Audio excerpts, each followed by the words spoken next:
que venía del templo y decía a los 7 ángeles: vayan y derramen sobre la tierra las 7 copas que contienen la ira de Dios.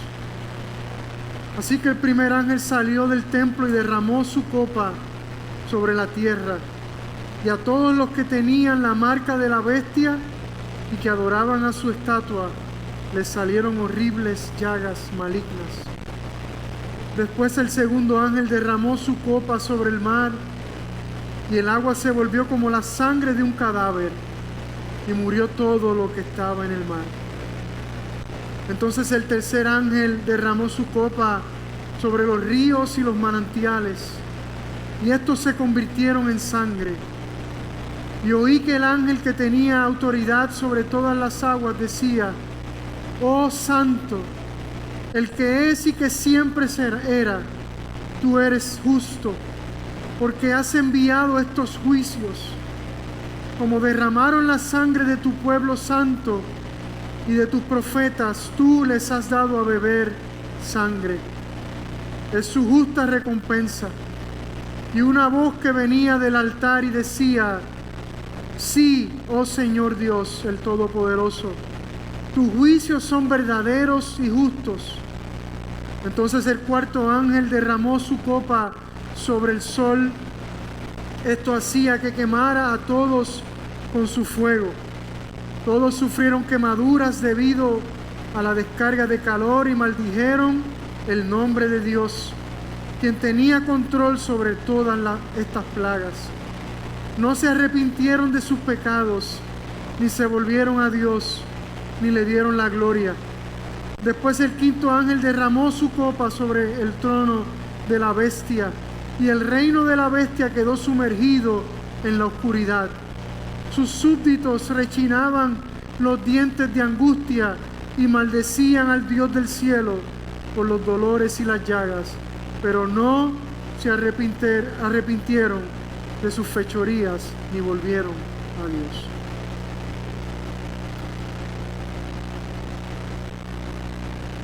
Aleluya. Señor, simplemente y el solo hecho de pensar que muchos se pierden sin ti, que hay una pared que se levanta entre aquellos que llevan las buenas nuevas de salvación y aquellos que deseamos que escuchen tu palabra. Sus oídos cerrados, sus ojos cegados, Señor, por ataduras espirituales, por muerte espiritual. Y recordar, Dios mío, tantos que se pierden sin ti, nos arruga el corazón, Señor. Y la oración de Samuel es mi oración también, Señor. Mi corazón arda por los perdidos. El corazón de esta iglesia arda por los perdidos. Que al ver, Señor, y meditar en el Apocalipsis y en estos tiempos terribles, podamos ser animados a hacer luz, Padre, en medio del lugar donde tú nos has puesto. Ayúdanos, Señor. Ayúdanos en esta hora a reflexionar en tu palabra, a escuchar tu voz, a comprenderla. Que tu palabra sea ese alimento que edifique nuestras almas en esta mañana. En el nombre de Jesús. Amén.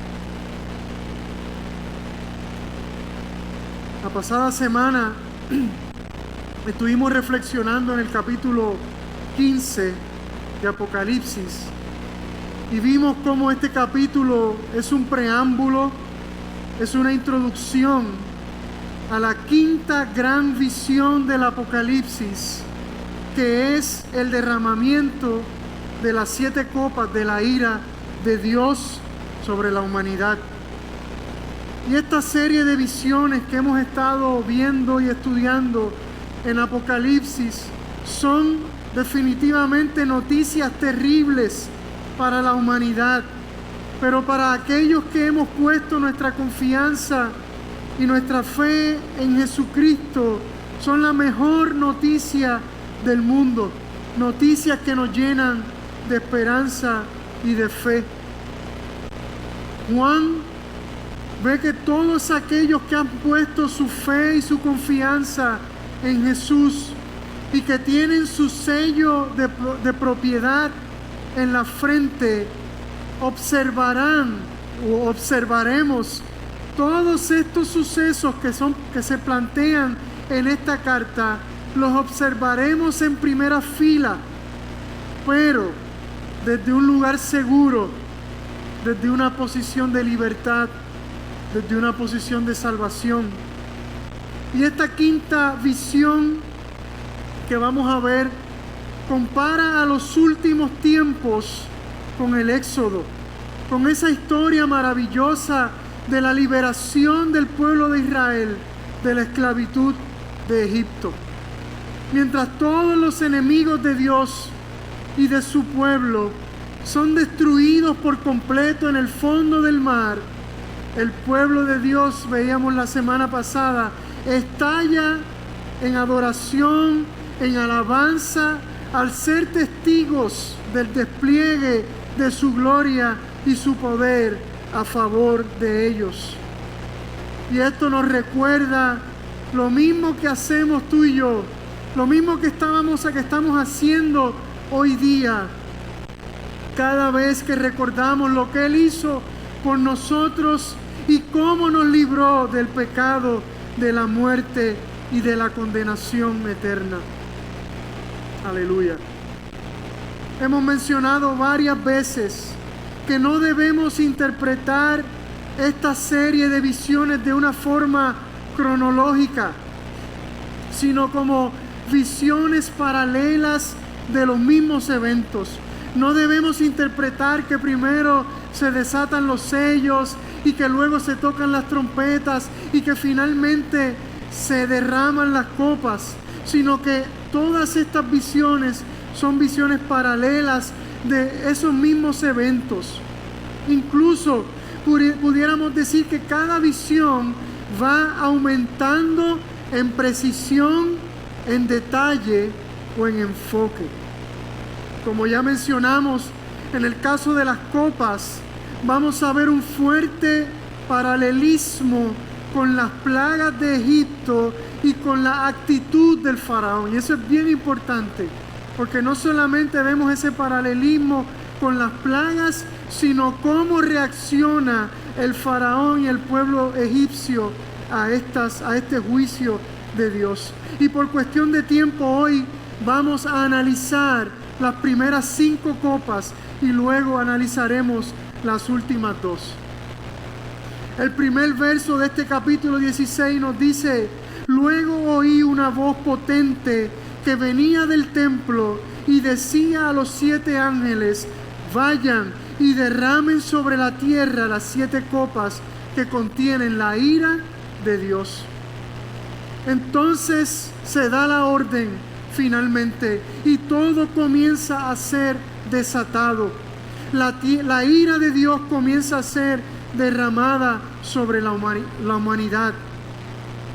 Y al igual que los sellos, al igual que las trompetas, no debemos pensar que las copas son eventos que solamente ocurrirán al final de la historia, como algunos piensan, sino que describen los eventos que han ocurrido en el pasado, que están ocurriendo en el presente y que ocurrirán en el futuro, en los famosos últimos días, como hemos llamado.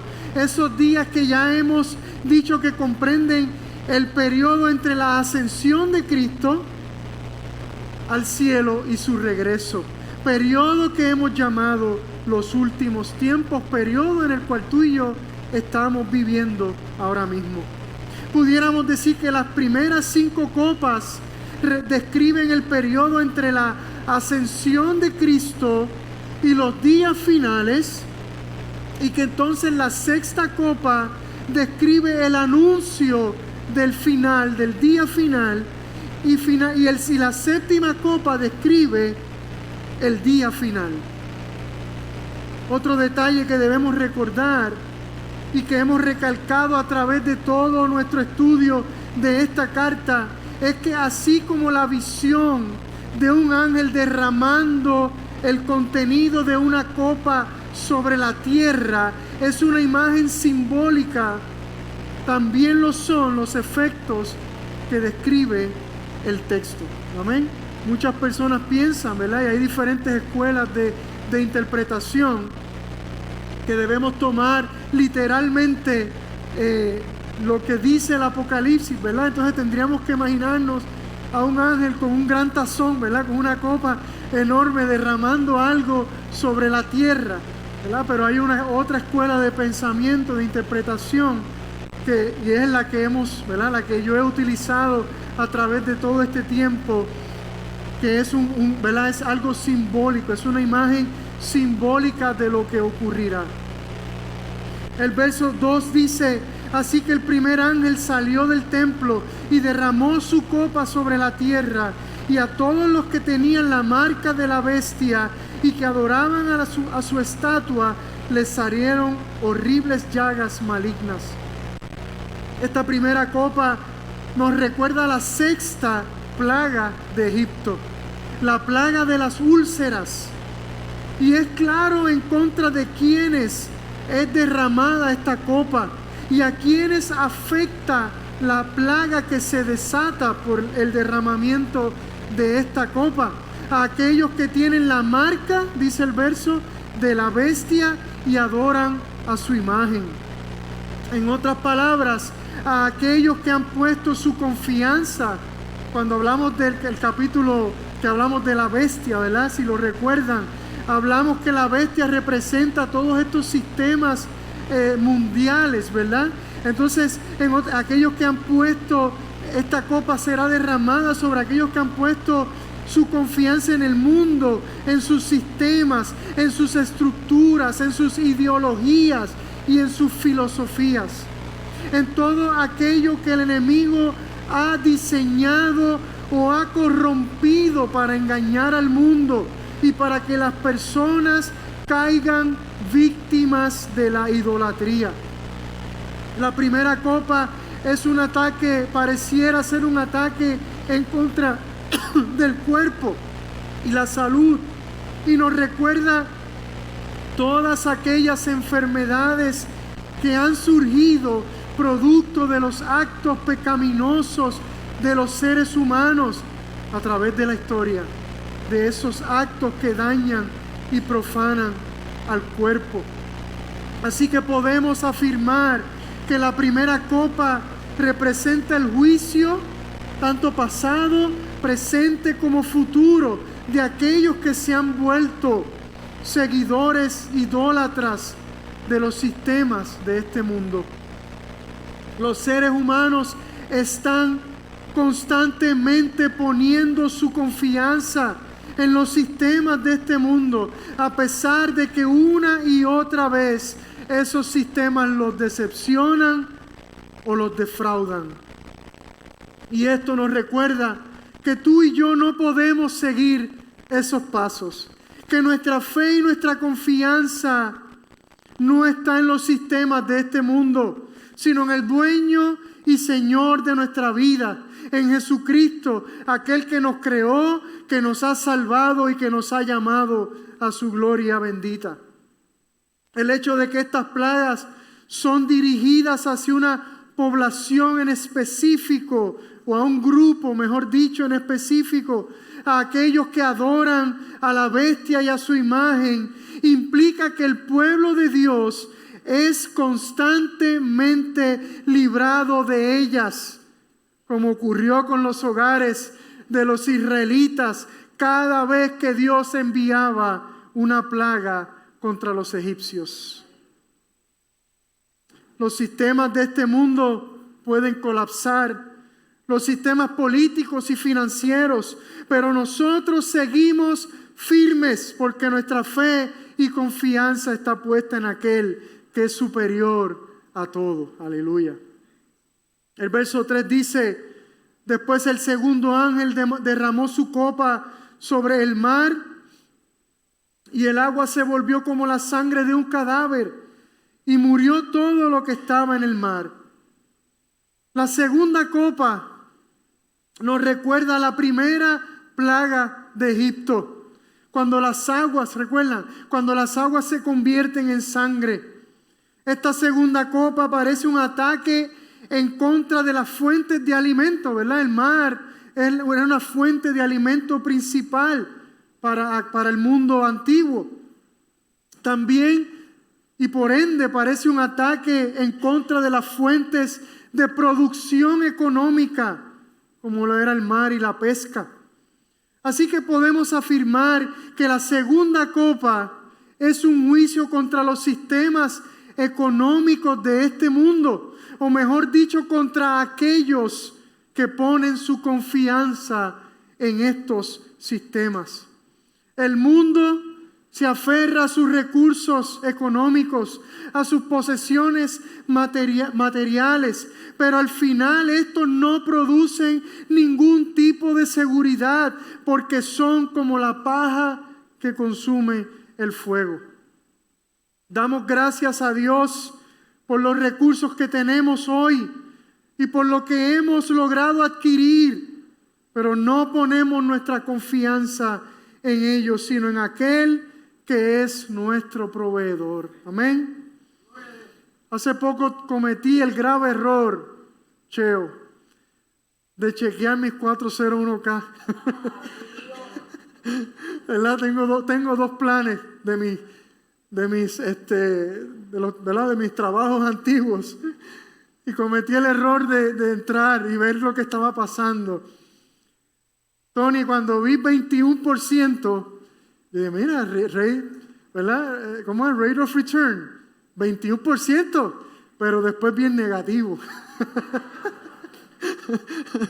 Y le dije a Johanna, voy a cerrar esto y no lo voy a volver a ver en 30 años.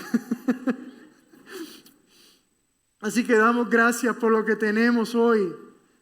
Me encanta mi hermano pastor Rafi Candelaria, que una vez predicó y decía que todas las bendiciones son temporeras, ¿verdad? Todo lo que tenemos es temporero, y así debemos vivir, ¿verdad? Como si todo fuese temporero, porque si pensamos que las cosas son permanentes, nos aferraremos a ellas y con ella nos perderemos. Jesús una vez dijo en el famoso sermón del monte: no almacenes tesoros aquí en la tierra, donde las polillas se lo comen y el óxido los destruye, y donde los ladrones entran y roban. Almacena tus tesoros en el cielo, donde las polillas y el óxido no pueden destruir y los ladrones no entran a robar, porque donde esté tu tesoro, allí estará también los deseos de tu corazón. Jesús no nos está prohibiendo necesariamente que que almacenemos riquezas, no nos está prohibiendo eso, sino que lo hagamos con el corazón y la actitud correcta, que nuestra confianza no la pongamos en lo que almacenamos, sino en el Dios que nos las ha provisto. Aleluya. La pregunta clave aquí es: ¿dónde está almacenado nuestro verdadero tesoro? ¿En la tierra o en el cielo? Y si quieres contestarte esa pregunta, observa en dónde verdaderamente están los deseos de tu corazón. El verso 4 nos dice del capítulo 16: entonces el tercer ángel derramó su copa sobre los ríos y los manantiales, y estos se convirtieron en sangre. La tercera copa también hace referencia a la primera plaga de Egipto. Pero en esta ocasión la tercera copa parece un ataque en contra de las fuentes de agua fresca, lo que también impactaría la economía que se produce a través de la agricultura. Sin embargo, esta tercera copa está dirigida en contra de otro grupo específico, o mejor dicho, del mismo grupo, Esto lo vemos en los versos del 5 al 7.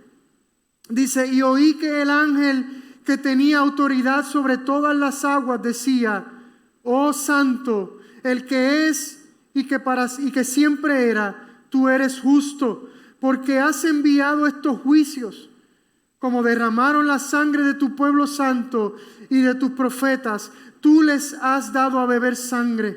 Es su justa recompensa. Y oí una voz que venía del altar y decía, sí, oh Señor Dios, el Todopoderoso, tus juicios son verdaderos y justos. El juicio de Dios no es producto de un capricho o de un Dios malévolo y cruel. El juicio de Dios es en contra de aquellos que al adorar a la bestia y a su imagen se vuelven en contra de Dios y de su pueblo. Y al volverse en contra de Dios y de su pueblo, persiguen, maltratan y tratan con injusticia a su pueblo. Esta tercera copa es la respuesta al clamor que se produce constantemente debajo del altar celestial. El clamor de las almas de todos los que han muerto como mártires por causa de la palabra de Dios y por haber sido fieles en su testimonio. Estos claman, como vimos en el capítulo 6, verso 10, oh Señor soberano, santo y verdadero, ¿cuánto tiempo hasta que juzgues a la gente de este mundo y tomes venganza de nuestra sangre por lo que nos han hecho? Así que podemos afirmar que esta tercera copa es un juicio económico, directo, de recursos, directo a aquellos que se levantan contra el pueblo de Dios. Es posible que veamos a estos prosperar, pero su prosperidad es pasajera. Es posible que veamos a países o a gobiernos o a instituciones levantarse contra el pueblo de Dios, pero al final del día todos serán juzgados y el pueblo de Dios reivindicado. Los versos 8 y 9 dicen, entonces el cuarto ángel derramó su copa sobre el sol. Esto hacía que quemara a todos con su fuego. Todos sufrieron quemaduras debido a la descarga de calor y maldijeron el nombre de Dios, quien tenía control sobre todas estas plagas. No se arrepintieron de sus pecados, ni se volvieron a Dios, ni le dieron la gloria. La cuarta copa nos recuerda la séptima plaga de Egipto, cuando Dios hace derramar fuego y granizo sobre la tierra. De nuevo, no debemos necesariamente pensar que literalmente el sol de pronto aumentará su calor y quemará a las personas.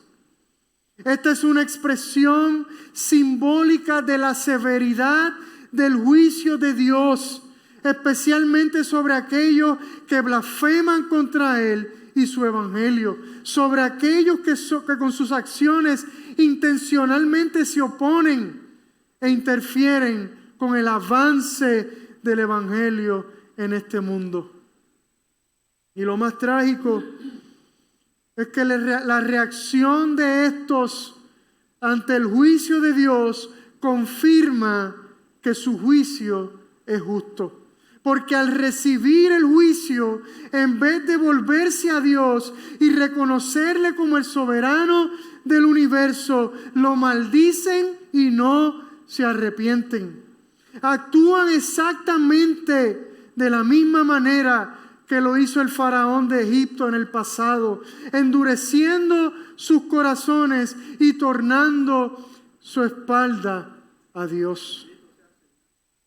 Y es que sus corazones están torcidos, corrompidos, y no se dan cuenta que mientras estemos en este mundo, mientras aún el día no se acerque, el juicio de Dios, lo que está detrás de su juicio es su gracia y su misericordia y un llamado a volverse a Él.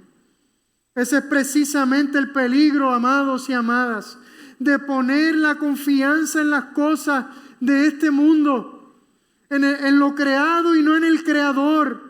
El peligro de que quitemos nuestra mirada de Él, que es lo único que evita que nuestros corazones se endurezcan. Porque el mundo en el que vivimos es un endurecedor de corazones y solo nuestra mirada puesta en el Señor mantiene nuestros corazones blanditos, saludables espiritualmente. Versos 10 y 11 dice: después el quinto ángel derramó su copa sobre el trono de la bestia, y el reino de la bestia quedó sumergido en la oscuridad. Sus súbditos rechinaban los dientes de angustia y maldecían al Dios del cielo por los dolores y las llagas, pero no se arrepintieron de sus fechorías ni volvieron a Dios. La quinta copa nos recuerda la penúltima plaga de Egipto, las densas tinieblas. Así como toda la tierra de Egipto quedó sumergida en una densa tiniebla por 3 días, asimismo el reino de la bestia queda sumergido en la oscuridad. Podemos decir que el reino de la bestia, hemos dicho que son los sistemas y las filosofías de este mundo. Así que pareciera que el avance o el control que pretende tener el enemigo sobre este mundo se vuelve caótico y confuso. ¿Cómo podemos ver este fenómeno en nuestros días? ¿Qué representarían las densas tinieblas sobre este mundo? Si hay algo que ha sido evidente en este mundo en los pasados años, es que ha reinado el caos y la confusión. La era de más avances tecnológicos en la historia de la humanidad y de más conocimiento científico y de más acceso a la información es la era de más confusión, de más desinformación, de más noticias falsas. La era de más acceso a las comunicaciones es la era de más desconexión, de más soledad y de más división. La era de más acceso a riquezas y a recursos es la era de más depresión e infelicidad. Es como si densas tinieblas cubrieran constantemente nuestro mundo y nuestra sociedad. Dice la historia del Éxodo que las tinieblas fueron tan densas durante 3 días en Egipto que la gente ni siquiera podía verse los unos a los otros. ¿No es eso lo que vemos en nuestra sociedad? Convivimos en un mismo lugar, pero no nos vemos, no nos importamos, nos ignoramos, vivimos aislados los unos de los otros, incluso muchas veces hasta dentro de la misma iglesia. Y esto también es parte del juicio de Dios contra la humanidad, porque Él trae confusión a sus enemigos y a los sistemas que Satanás ha implementado sobre este mundo. Entonces aquellos que ponen su confianza en las cosas de este mundo, cuando viene la confusión, en vez de arrepentirse y tornarse a Dios, expresan angustia y dolor, pero no para arrepentimiento, sino para maldecir a Dios, y así endurecen más y más sus corazones. La verdad es que antes de conocer a Dios, nosotros éramos así también. Nuestra confianza estaba puesta en las cosas de este mundo. Nuestro corazón confiaba en las riquezas de este mundo. Adorábamos y confiábamos en los sistemas y en las filosofías de este mundo. Vivíamos de espaldas a Dios, no nos arrepentíamos de nuestros pecados y nuestro corazón se endurecía cada vez más y más. Maldecíamos a Dios con nuestras palabras y con nuestros actos. Incluso algunos hasta llegamos a maltratar y a perseguir al pueblo de Dios. Pensábamos que teníamos nuestra vida mangá, que teníamos el sartén agarrado por el mango y el toro por los cuernos. Pero realmente en nuestra vida reinaba la decepción, la confusión, la oscuridad y las tinieblas. Pero algo milagroso ocurrió. La penúltima plaga de Egipto nos recuerda algo maravilloso. Hubo otro momento en la historia donde la tierra estuvo sumergida en densas tinieblas por 3 años. Aquel viernes negro en que nuestro Señor Jesucristo dio su último suspiro en la cruz. Durante 3 días reinó la oscuridad y la confusión, pero llegó el domingo y todo cambió. El que había sido crucificado resucitó, se levantó de la muerte y se convirtió en la luz que alumbraría el camino de todo aquel que pusiese su confianza en Él. Aleluya. Y eso fue exactamente lo que ocurrió contigo y conmigo. Su luz ablandó nuestro corazón, quitó la venda de nuestros ojos, perdonó nuestros pecados, disipó las tinieblas y alumbró nuestra oscuridad. Aleluya. Y hoy nos regocijamos porque mientras el mundo sufre las consecuencias del derramamiento de estas copas de la ira y del furor de Dios, nosotros gozamos de libertad porque nuestro amado Señor Jesucristo decidió cargar y sufrir las consecuencias de esas mismas copas, de la ira y del furor de Dios sobre sí mismo. Aleluya. Y por eso hoy nos regocijamos y por eso hoy alabamos al Rey de Reyes y Señor de señores. Aleluya. Que mientras el mundo camina en tinieblas, nosotros caminamos en la luz. Y le pedimos a Dios que nuestra luz alumbre donde quiera que vayamos. Aleluya. Gracias, Señor. Te hemos puesto de pie.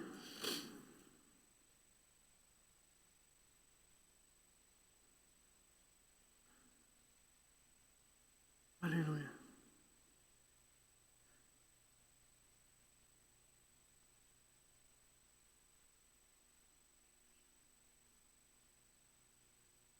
¿Dónde estaríamos, Señor,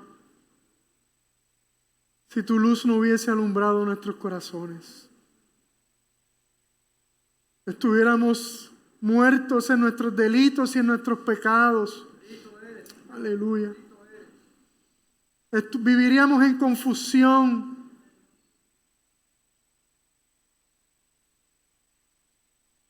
Inclusive maldiceríamos tu nombre. Y hoy nos vemos rescatados, Señor, por tu gracia y tu amor. Gracias, Señor. Gracias porque ciertamente tú has juzgado, sigues juzgando y juzgarás a este mundo hasta el día final. Hoy podemos darte gracias porque nos libras de ese juicio. Y no significa que no nos veamos afectados por estas cosas, por las cosas que afectan al mundo. Pero vivimos con esperanza, vivimos con gozo, vivimos con alegría, Señor. Porque este mundo no es nuestro hogar. Aleluya. Y tú nos recuerdas hoy una vez más quiénes somos y lo que has hecho por nosotros. Esta es nuestra identidad. Ya nuestros corazones no están endurecidos, Señor. Ahora sentimos y padecemos. Ahora nos dolemos cuando pecamos y te fallamos. Ahora nos dolemos cuando ofendemos a nuestro hermano o nuestra hermana. Ahora nos dolemos, Señor, cuando ignoramos a nuestro prójimo. Nos sentimos tristes, Señor, porque nuestro corazón ha sido ablandado por tu gracia. Permite que podamos seguir, Señor, con nuestra mirada puesta en ti, nuestros ojos puestos en ti, Señor. Aleluya. Que la oscuridad de este mundo, que las tinieblas de este mundo no nos arropen, no nos confundan, sino que sigamos viviendo en libertad, como tú nos has hecho libres, Señor. Gracias, Padre, en el nombre de Jesús. Amén.